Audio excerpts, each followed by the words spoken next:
Margaret Thornton's hand froze in midair, the white rose inches from the gravestone. She heard it before she saw it. Shuffling footsteps on wet grass. Labored breathing. The creak of old wood being used for support. Her heart began to race. Cemeteries had always made her nervous, but this was different. There was something wrong with that sound. Richard turned first. And froze. "Margaret," he whispered, his voice strangled. "Margaret, don't look." Of course she looked. What she saw stole the air from her lungs. A young man was staggering toward them. No, young was far too generous. He was a walking skeleton, a haunting figure dressed in filthy rags that looked like they'd been pulled from a garbage dump. He leaned on two improvised crutches, made from thick branches tied together with rusted wire. Every step looked like a battle against gravity. But that wasn't what made Margaret scream. It was the face. Half of it was covered in red, shiny scars, the skin twisted like melted wax. The left eye was nearly closed by the deformed flesh. Hair grew in uneven tufts.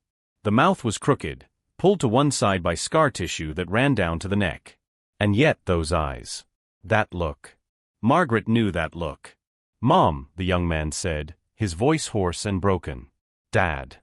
It's me. It's me." Richard's cane fell to the ground with a hollow sound.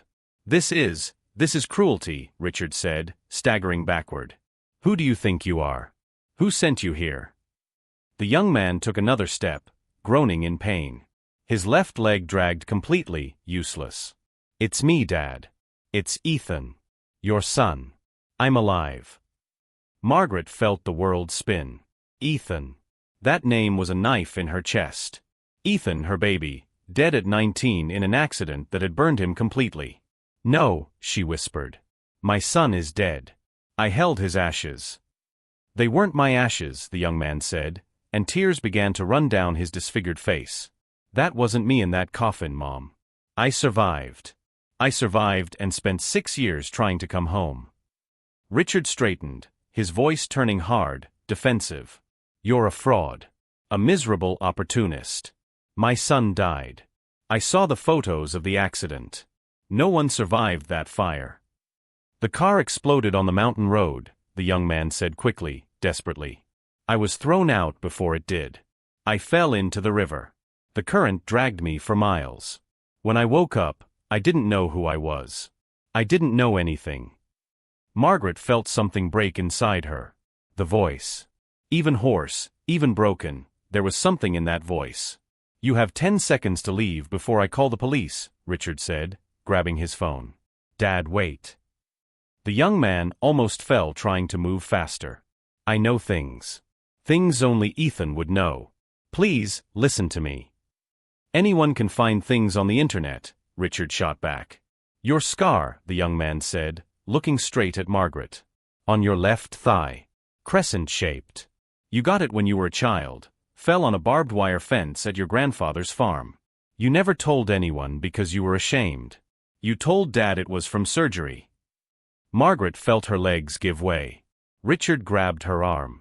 How did you?" "I saw it, Mom. Remember? When I was 8 and you were changing clothes and I ran into the bedroom. You got nervous and told me to get out, but I saw it.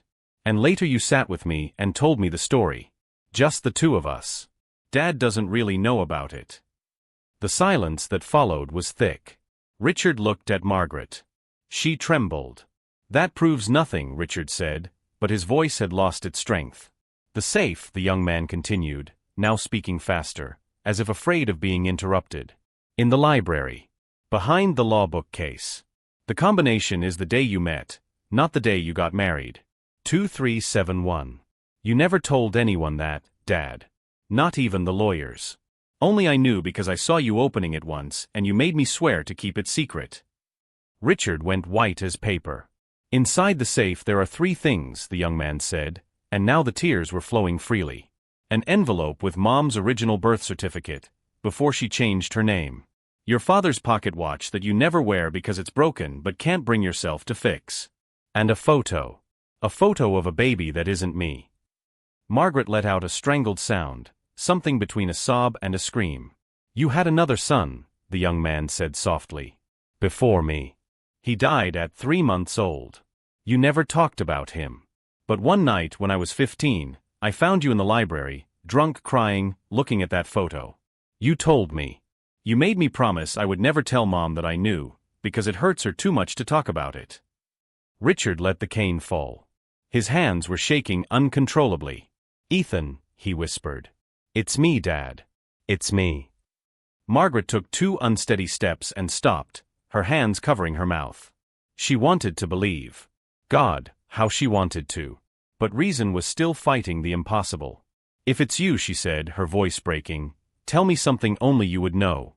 Something not even your father knows.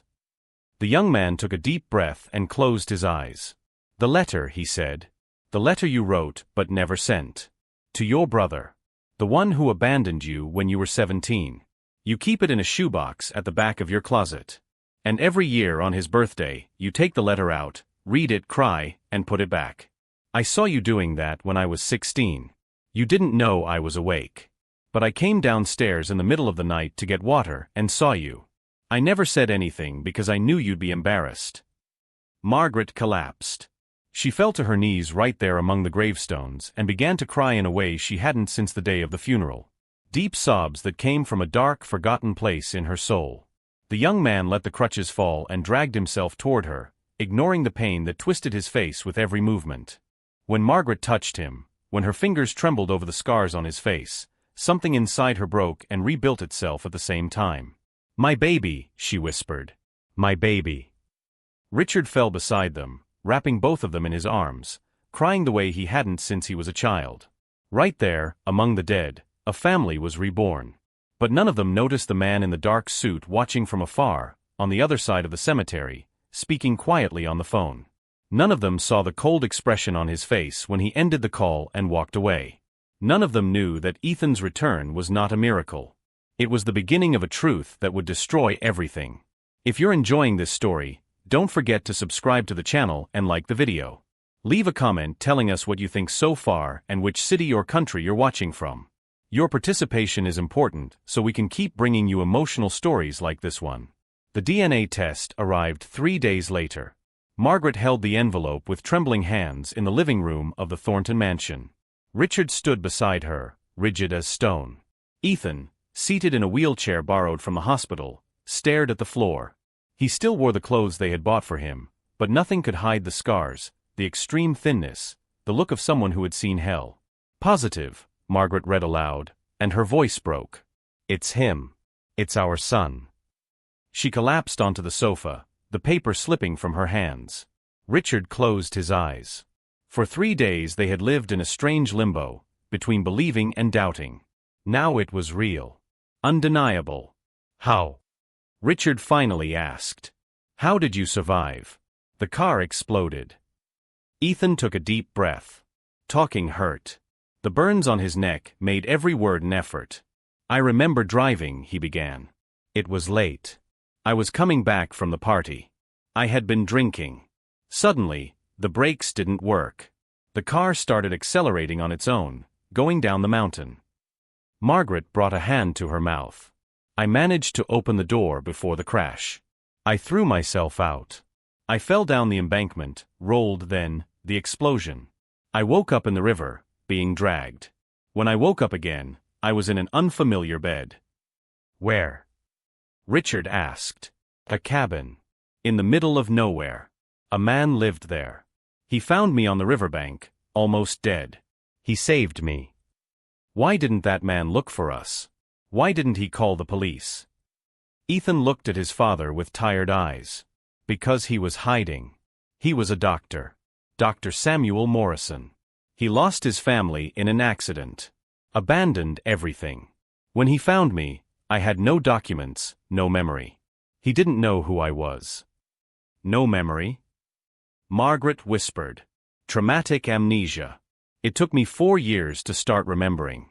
Fragments. Faces. Voices. Dr. Morrison didn't have internet, didn't have TV. We lived outside the world. Richard stood up and walked to the window. His jaw was tight. And why didn't you come back sooner? As soon as you started remembering. Because Dr. Morrison died 8 months ago, Ethan said, tears falling. Heart attack. Suddenly. Then the relatives showed up. Heirs who never cared about him. They threw me out. My God, Margaret cried. I ended up on the streets, alone. Begging. Getting beaten. I slept in cold alleys, in shelters. His voice faltered, and he needed a moment to compose himself. Until one day, 2 months ago, I saw a TV in a store. They were showing a report about fatal accidents.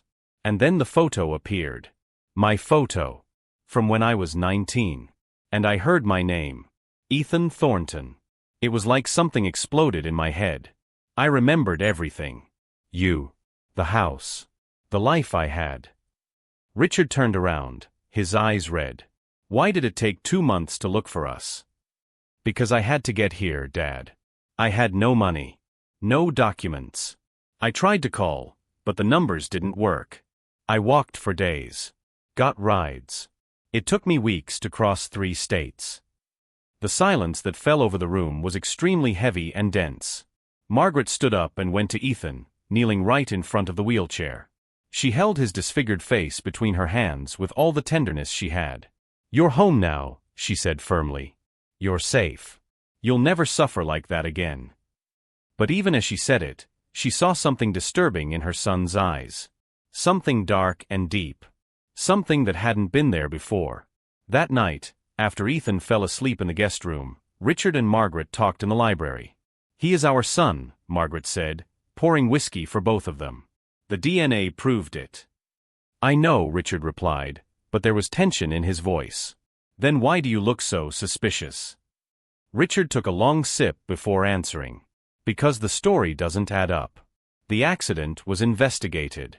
Full forensic analysis. There was no possibility of survival. The car exploded with such force that there were barely any recognizable remains. Investigations can be wrong. Margaret, they found a body. Charred, but there was partial DNA. It was confirmed to be Ethan. Margaret froze. What are you saying? I'm saying that if our son survived, then who was in that car? The glass almost slipped from her hands. You think that there was someone else?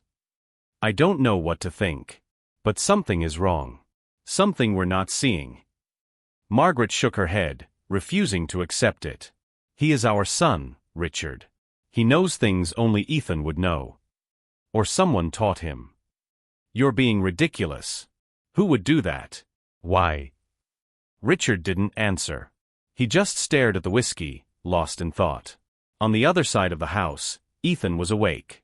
He stared at the ceiling, pain throbbing in every inch of his body. But it wasn't the physical pain that tormented him. It was the memory.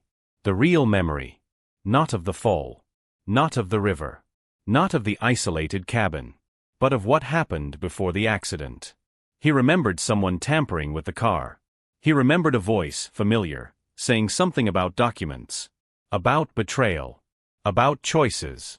And he remembered a face. A face he knew. A face from the family.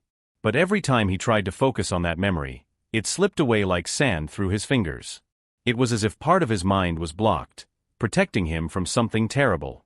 He closed his eyes, trying to sleep. Trying to escape. But in the darkness of his eyelids, he saw flames. He saw twisted metal. He saw cold eyes watching him die. And he heard a voice whisper. It was supposed to have worked. The next morning, Richard left early. He had important meetings at the company. Thornton Industries was at a critical moment, and his absence over the past few days had caused problems. But before leaving, he stopped by Ethan's room. Son, he said softly. Ethan opened his eyes, groggy. I'm going to work today. But when I get back, you and I need to talk. About everything. About the company. About your place in it. About the future. Ethan nodded, but there was apprehension in his eyes. When Richard left, Margaret came in with breakfast. How did you sleep? Badly, Ethan admitted. I had nightmares. About the accident. About, before the accident. Margaret sat on the edge of the bed, worried. What do you remember? Ethan hesitated. Part of him wanted to tell her everything. But another part, the part that was still confused and frightened, made him hold back. Nothing clear. Just bad sensations. Margaret stroked his hair, that hair that had grown uneven and unruly. You're safe now. Nothing is going to hurt you. But even as she said it, both of them knew it was a lie. Because outside, in a black car parked on the street, the same man in the dark suit from the cemetery watched the mansion. He spoke on the phone, his voice low and calculated. Yes, he's there. No, he doesn't remember everything yet. But he will. And when he does, we'll have a problem. A pause. I understand. I'll keep surveillance. If he becomes a threat, we'll take the necessary measures. He hung up and continued watching. Inside that mansion was a secret. A secret that could destroy empires. A secret that had cost lives. And the greatest mistake of all had been believing that Ethan Thornton was dead. Because the dead don't come back to tell their stories. But Ethan came back. And someone was terrified of that. 2 weeks later, Ethan began intensive physical therapy. The mansion had been transformed. Medical equipment filled the music room. Nurses came and went. Margaret spared no expense to help her son regain his movements. But while Ethan's body slowly improved, his mind became a battlefield. Memories returned in violent fragments. Nighttime flashbacks. Images that made no sense. And there was a name that repeated insistently, whispered in the shadows of his memory. Vincent. On Monday morning, Richard took Ethan to Thornton Industries. It was time to reintroduce his son to the empire that would one day be his. The glass and steel building rose imposingly like a monument. 40 floors of ambition. Ethan looked up, feeling something strange. He knew that place very well. But it was like looking at an old photograph. You used to come here every summer, Richard said, pushing the wheelchair. Since you were 15. You wanted to learn the business. I remember, Ethan murmured. Kind of blurry, but I remember. The elevator took them to the 38th floor. When the doors opened, Ethan saw familiar faces. Executives who had worked with his father for years. Some smiled. Others looked uncomfortable. And then he saw him. A tall man in an impeccable suit, dark hair streaked with gray at the temples. Eyes cold as ice. A smile that didn't reach his eyes. Ethan, the man said, extending his hand. It's a miracle to see you alive. Ethan looked at that hand. Something inside him screamed. A visceral sense of danger. Of threat. Of betrayal. Sorry, Richard interjected. Ethan, this is Vincent Caldwell. He's my partner. He joined the company during your absence. Vincent Caldwell. The name echoed in Ethan's mind like an alarm bell.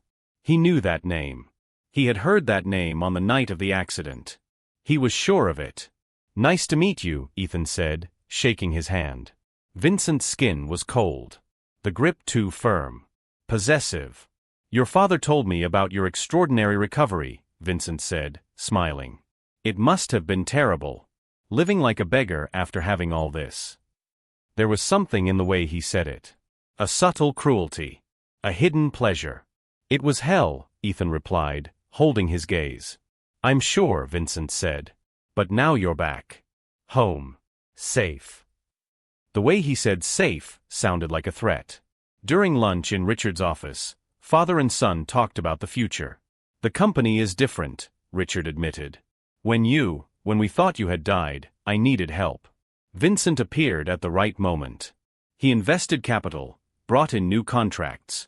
Saved Thornton Industries. How much of the company does he own? Richard hesitated. 45%. Ethan felt his blood run cold. Almost half. I had no choice. We were going bankrupt. Your mother was devastated. I couldn't focus. Vincent was our salvation. Or the vulture, Ethan murmured. Richard frowned. What do you mean by that? Nothing. Just. I have a bad feeling about him. Ethan, I know you're confused. Traumatized. But Vincent is a respected businessman. He helped when no one else would. Ethan didn't argue. But inside him, the certainty grew. Vincent Caldwell was connected to the accident. Somehow, in some way, that man was the key. That night, Ethan waited until everyone was asleep. Then, dragging himself through the mansion, he went to Richard's office, locked the door, turned on the computer. His fingers trembled as he typed. Vincent Caldwell. Pages and pages of results. Successful businessman. Philanthropist. Investor.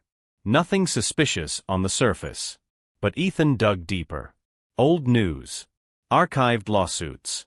Bankrupt companies. And then he found it. An article from 8 years earlier. Businessman investigated for corporate fraud. Charges dropped due to lack of evidence. Ethan clicked. Read. Felt his heart race. Vincent had been accused of sabotaging a competitor, of manipulating documents, of forcing a company into bankruptcy in order to buy it for pennies. The charges were dropped after key witnesses disappeared. Ethan kept searching. There was more. Much more. A pattern. Vincent approached struggling companies, offered help, and slowly devoured them from the inside. He was a predator, and Thornton Industries was his next prey. Ethan needed proof. He needed to understand how Vincent had gotten close to his father. He needed to find out if the accident had truly been orchestrated. But how to investigate without raising suspicion? The answer came 3 days later.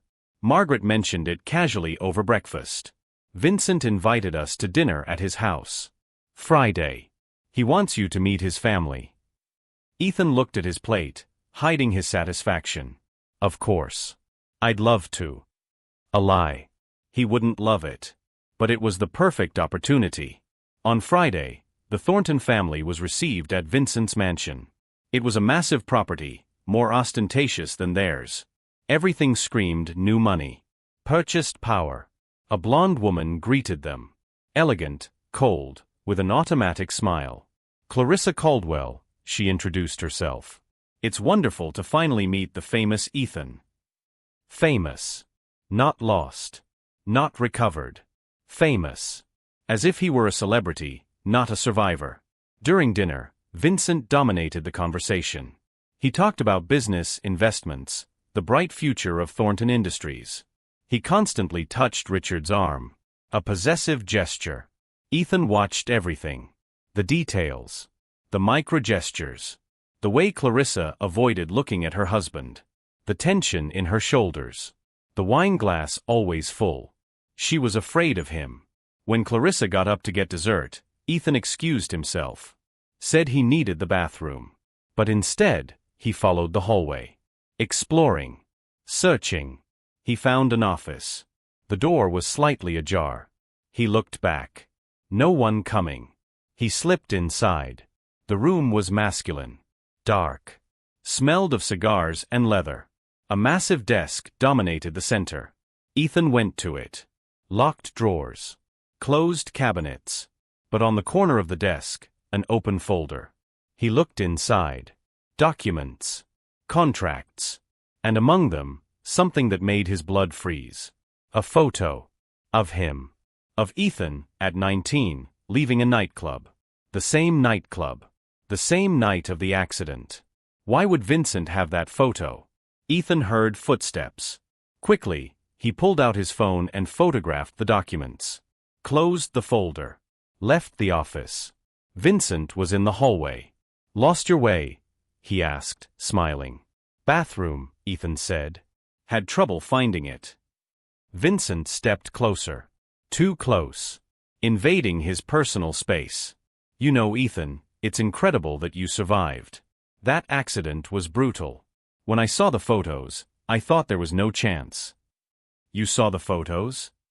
Vincent blinked, realizing the mistake. Your father showed them to me. At the time. When he was dealing with the loss. Of course, Ethan said, holding his gaze. But they both knew. That was a lie. A very specific lie. The rest of the dinner passed in silent tension. When they finally left, Ethan could barely breathe. In the car, in the silence of the night, he stared out the window. Vincent was involved. Completely involved. He had photos of him. New details of the accident. Had infiltrated the company. And now Ethan was absolutely certain. That man had tried to kill him. And he wouldn't stop as long as Ethan was alive. The war had begun. But this time, Ethan was not the helpless victim. He was a survivor. Someone who had crawled out of hell. And he was going to drag Vincent back there with him. Ethan needed concrete proof. Photographs of documents would not be enough in court. He needed the originals. He needed witnesses. He needed recorded confessions. He needed something absolutely irrefutable, something no lawyer could dispute. The opportunity came 2 weeks later. Vincent organized a lavish corporate party at his mansion. All the top executives of Thornton Industries were invited. It was an ostentatious celebration of the company's joint success. Ethan knew it was a calculated trap. Vincent wanted to display him like a trophy. The resurrected son. The living proof that the Thornton family was finally moving on, accepting the new status quo. But Ethan had other plans. On the night of the party, he arrived early. He wore a new suit Margaret had bought especially for the occasion. The scars on his face were still visible, permanent marks of the hell he had lived through, but he had learned not to hide anymore. They were part of him now. The mansion was filled with elegant people. Soft music played in the background. French champagne circulated on silver trays. Vincent stood at the center of everything, as always, flashing his fake smile, shaking hands, commanding the room like a king in his castle. Ethan watched him from a distance. Studying. Planning. "You look tense," a voice said beside him. Ethan turned. It was Clarissa, Vincent's wife. She held a glass of wine with trembling fingers. "Parties aren't really my thing," he replied. Clarissa looked at her husband across the room. There was fear in her eyes. And something else. Desperation. "Can I ask you a question?" she whispered. "Of course." "Do you really believe you survived by chance?" Ethan felt his heart start to race. "What do you mean?" Clarissa drained the wine in one gulp. Her hand shook so badly she almost dropped the glass. "I know things. Terrible things. About my husband. About what he does." "Tell me." "Not here. It's dangerous." "Then where?" Clarissa glanced around nervously. "His office. At midnight. When everyone's gone. I'll leave the door open." Before Ethan could respond, Vincent appeared. He wrapped his arm possessively around Clarissa's waist. "My love, our guests are asking for you," he said, smiling. But his eyes were cold. Clarissa pulled away without looking back. Vincent turned to Ethan. "I hope you're enjoying yourself. After all, this party is also in your honor. The miraculous return."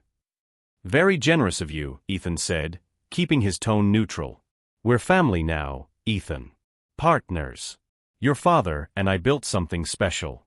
It would be a shame if something destroyed it." The threat was clear. Veiled, but clear. "I completely agree," Ethan replied. Vincent smiled and walked away. The hours passed slowly, a calculated torture. Ethan pretended to drink.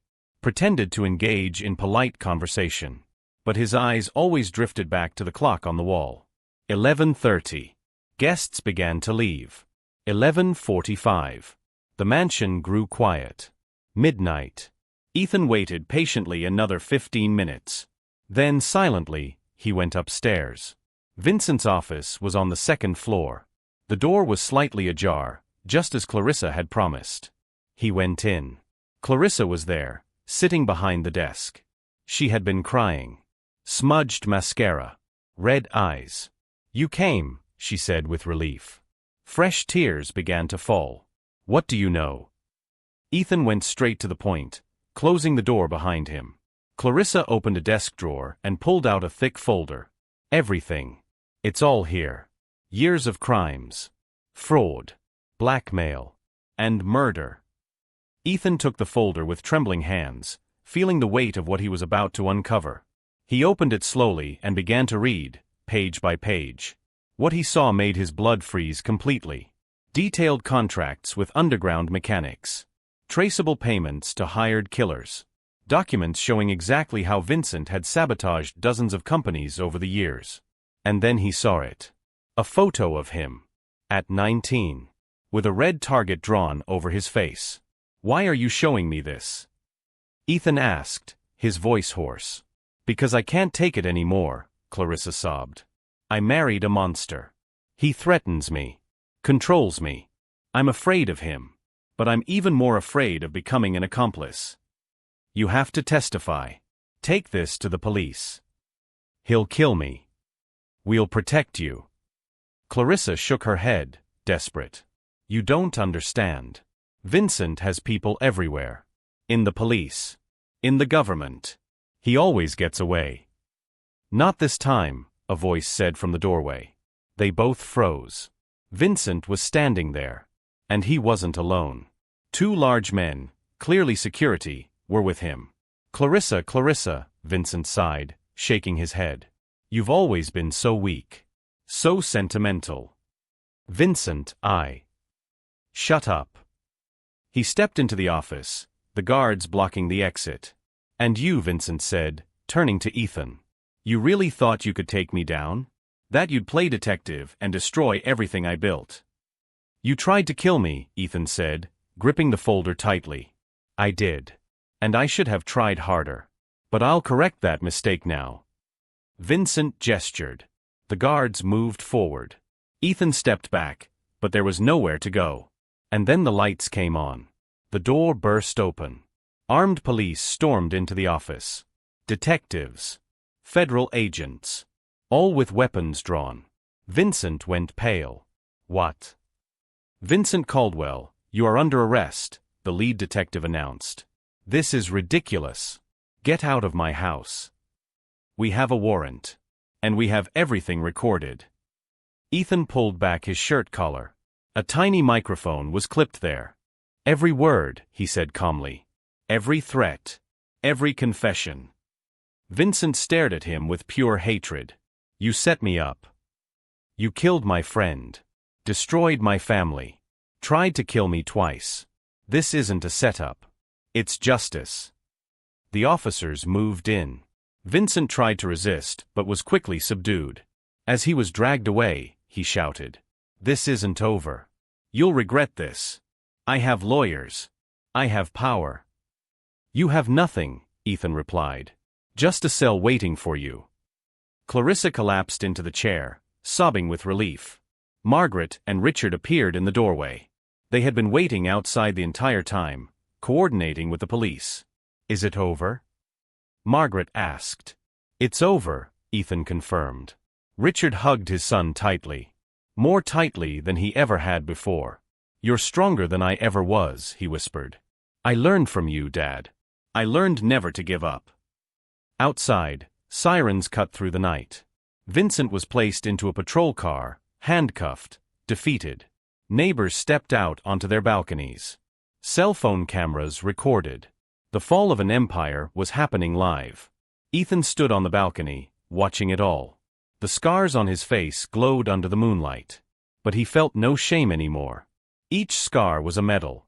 Proof that he had survived. And now, finally, he had one. Clarissa approached, wiping away her tears. Thank you, she said, for giving me courage. You always had courage, Ethan replied. You just needed a reason to use it. She smiled. A sad smile, but genuine. And as the police cars drove away, taking Vincent with them, Ethan felt something he hadn't felt in 6 years. Hope. The war was over. The truth had won. And for the first time since the accident, he could breathe without fear. The boy who screamed in the cemetery had become a man. A man who faced the demon and lived to tell the story. 6 months had passed since that night. Ethan was standing. No crutches. No wheelchair. The aggressive physical therapy had worked. He still limped slightly, and the scars would never disappear, but he could walk. He could fight. And he had fought. That August morning, he walked into Richard's office carrying a box. Margaret was there as well. They had requested an urgent meeting. What is that? Richard asked. Ethan placed the box on the desk.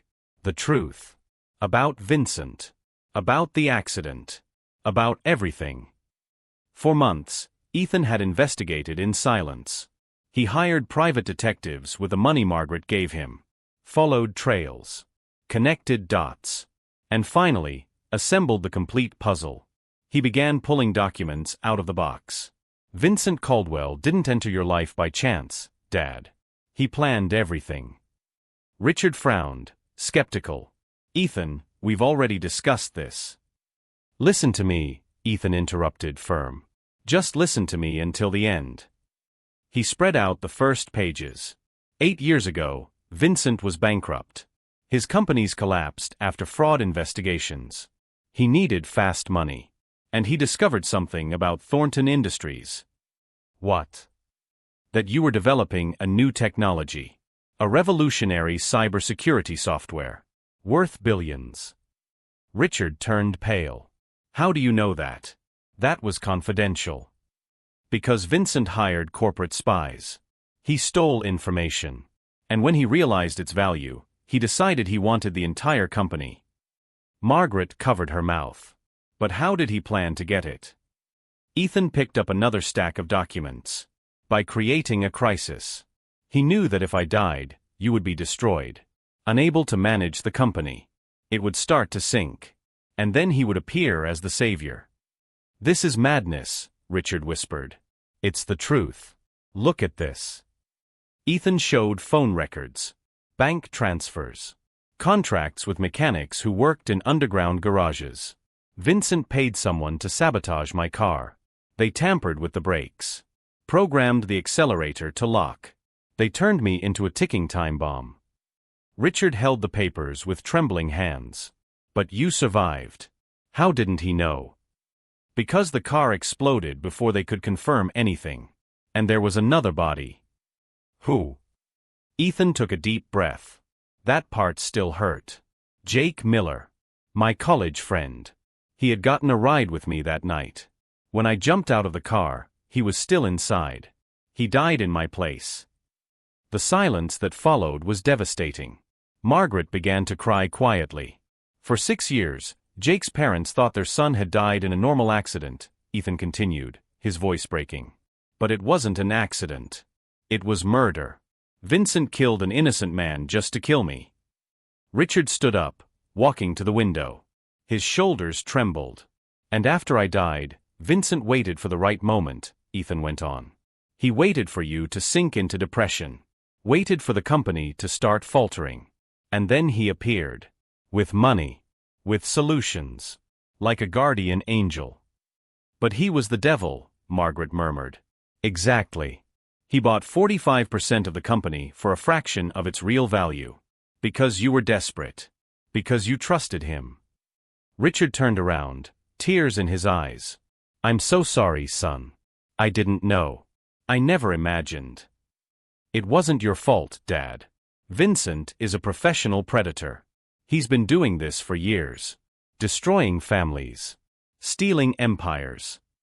We have to go to the police, Margaret said. I already did, Ethan replied. I handed over all the evidence. They're building the case. Fraud, conspiracy, homicide. Vincent will spend the rest of his life in prison. When? Today. The arrest happens today. In 2 hours. As if orchestrated, footsteps echoed in the hallway. The door burst open. Vincent Caldwell entered, furious. You, he spat, pointing at Ethan. You should be dead. Surprise, Ethan said calmly. Vincent turned to Richard. He's filling your head with lies. I'm your partner. Your friend. I saved this company. You tried to kill my son, Richard said, his voice cold as ice. I didn't try anything. You have no proof. I have all the proof I need, Ethan interrupted.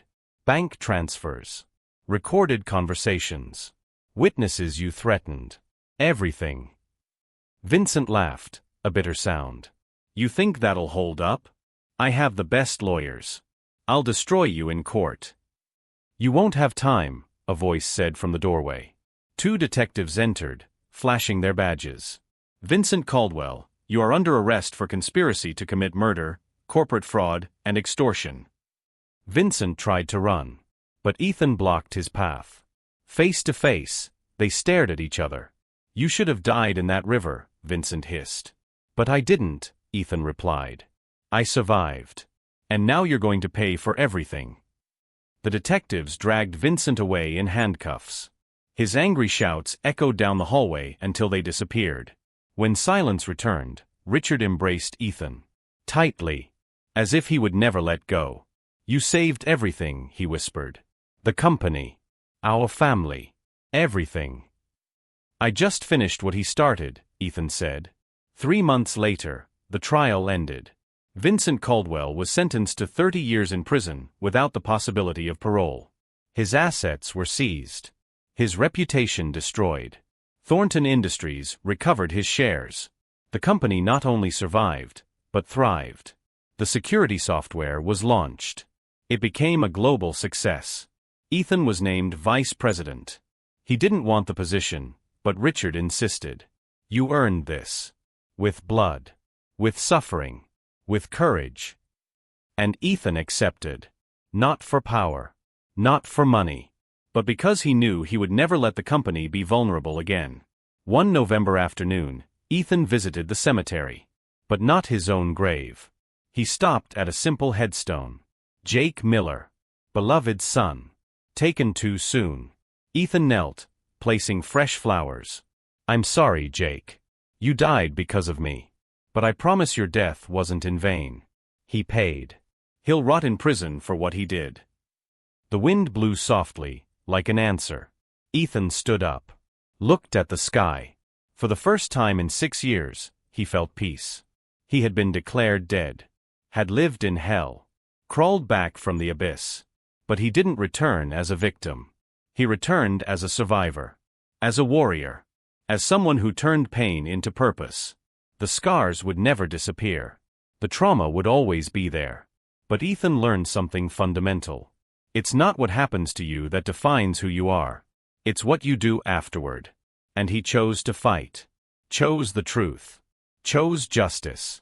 That night, during a family dinner, Margaret raised her glass. A toast. To my son. Who came back from the dead and taught us that miracles exist. "It wasn't a miracle," Ethan said softly. "It was stubbornness. It was anger. It was love." Richard smiled, tears in his eyes. "It was you being you. And that is more than enough." They toasted. They laughed. They cried. And for the first time in 6 years, the Thornton family was whole again. Outside, life went on. Cars passed by. Stars shone. The world kept turning. And somewhere in a cold prison cell, Vincent Caldwell stared at the ceiling. Trapped with his own demons. Paying for his crimes. While Ethan, at home, surrounded by love, finally slept in peace. Because justice had been done. And sometimes, just sometimes, the good guys really do win. If you enjoyed this story, don't forget to subscribe to the channel and like the video. Leave a comment telling us what you thought and which city or country you're watching from. Your participation makes all the difference. Until the next story.